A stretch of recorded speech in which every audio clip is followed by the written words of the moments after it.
পাগলা কুকুরের তাণ্ডব।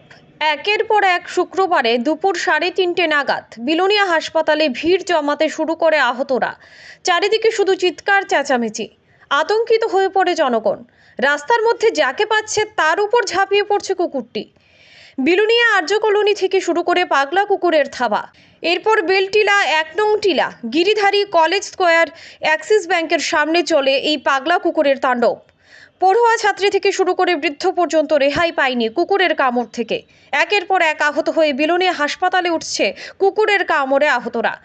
বিলোনিয়া হাসপাতালে ভ্যাকসিন প্রাপ্ত রেকর্ডের সংখ্যা থেকে জানা যায় 17 জনকে কুকুরের কামড়ে আহত করেছে। অপরদিকে বেসরকারিভাবে কুকুরের কামড়ের সংখ্যা 21 জন বলে জানা গেছে। পাগলা কুকুরের তাণ্ডবের খবর ছড়িয়ে পড়তেই বিলোনিয়া পৌর পরিষদের কর্মীরা খোঁজ শুরু করেছে পাগলা কুকুরকে ধরার জন্য।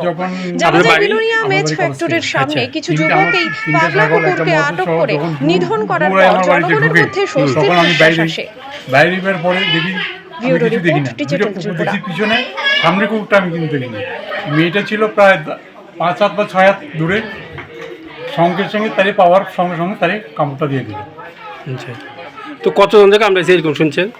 এই তো আমি এখানে হাসপাতাল আসার পর শুনতেছি 17 জন। 17 জন। মেয়েটার কি একটা মাংস সহ নিচে গা? এটা তো আমি দেখছি না, দাও যেমনি কাটে সেভাবে কাটছে। মানে 17 জনের কামড়াইছে কলেজ কলেজ এলাকাতে না আরও বিভিন্ন এলাকায়? বিভিন্ন এলাকাতে।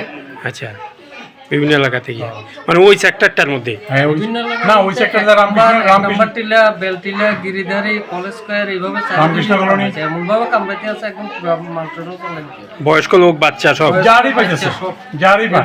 যারা পাইতেছে সবাই অবস্থা।